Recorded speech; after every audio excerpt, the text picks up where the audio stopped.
Delhi liquor scam కేసులో తెలంగాణ మాజీ ముఖ్యమంత్రి కేసీఆర్ కుమార్తె బీఆర్ఎస్ ఎమ్మెల్సీ కల్వకుంట్ల కవిత అరెస్టయ్యారు. ఈ కేసుకు సంబంధించి మధ్యాహ్నం నుంచి కవిత ఇంట్లో ఈడీ, ఐటీ అధికారులు సోదాలు నిర్వహించారు. 4 గంటల పాటు సోదాల అనంతరం ఆమె ఫోన్లు సీజ్ చేసి అరెస్ట్ చేస్తున్నట్లు తెలిపారు. అయితే తనను ఏ ప్రాతిపదికన అరెస్ట్ చేస్తున్నారంటూ అధికారులను ప్రశ్నించారు. కాసేపట్లో ఆమెను విమానంలో ఢిల్లీకి తరలించనున్నారు. అధికారులు సోదాలకు వచ్చేటప్పుడు కవితతో పాటు వారికి కూడా విమానం టికెట్లు బుక్ చేసుకుని వచ్చారు. దీంతో ఆమెను అరెస్ట్ చేసేందుకు ముందుగా ప్లాన్ ప్రకారం వచ్చారని అర్థమవుతోంది. మరోవైపు కవిత ఇంటి వద్దకు మాజీ మంత్రులు కేటీఆర్, హరీష్ రావు చేరుకుని అధికారులతో మాట్లాడుతున్నారు. సుప్రీంకోర్టులో విచారణ పెండింగ్ లో ఉండగా ఎలా అరెస్ట్ చేస్తారంటూ ప్రశ్నిస్తున్నారు. అలాగే బీఆర్ఎస్ నేతలు, కార్యకర్తలు భారీగా కవిత ఇంటి దగ్గరికి చేరుకుని ప్రధాని మోదీకి వ్యతిరేకంగా పెద్ద ఎత్తున నినాదాలు చేస్తున్నారు.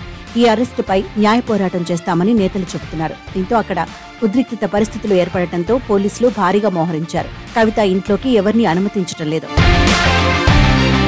కాగా లిక్కర్ కేసులో ఆమెను ఇటీవలే సీబీఐ నిందితురాలిగా చేర్చిన సంగతి తెలిసిందే. పలుమార్లు విచారణకు హాజరు కావాలని సీబీఐతో పాటు ఈడీ అధికారులు కూడా నోటీసులు ఇచ్చారు. అయితే ఈడీ సమన్లను సవాల్ చేస్తూ సుప్రీంకోర్టులో కవిత వేసిన పిటిషన్పై విచారణ మరోసారి వాయిదా పడింది. ఈ నెల 19న విచారణ జరపనున్నట్టు జస్టిస్ బేలా ఎం త్రివేది, జస్టిస్ పంకజ్ మిట్టల్ ధర్మాసనం స్పష్టం చేసింది. గతేడాది మార్చిలో కవితను 3 సార్లు ఢిల్లీలో ఈడీ అధికారులు విచారించిన సంగతి తెలిసిందే. విచారణకు సహకరించిన కవిత అధికారులు అడిగిన అన్ని ప్రశ్నలకు సమాధానమిచ్చారు. ఆ సమయంలో ఆమె వినియోగించిన ఫోన్లు, ల్యాప్టాప్లు సైతం వారికి అప్పగించారు. అప్పుడు రోజుకు దాదాపు 10 గంటలకు పైగా కవితను విచారించారు. అంతసేపు విచారించడంతో ఆమె అరెస్టు ఖాయమని జోరుగా ప్రచారం జరిగింది. అయితే అప్పటి నుంచి ఆమె విచారణ పెండింగ్ లోనే ఉంది. ఇప్పుడు ఏకంగా ఆమెను ఇంట్లోనే అరెస్ట్ చేయడం తీవ్ర కలకలం రేపుతోంది.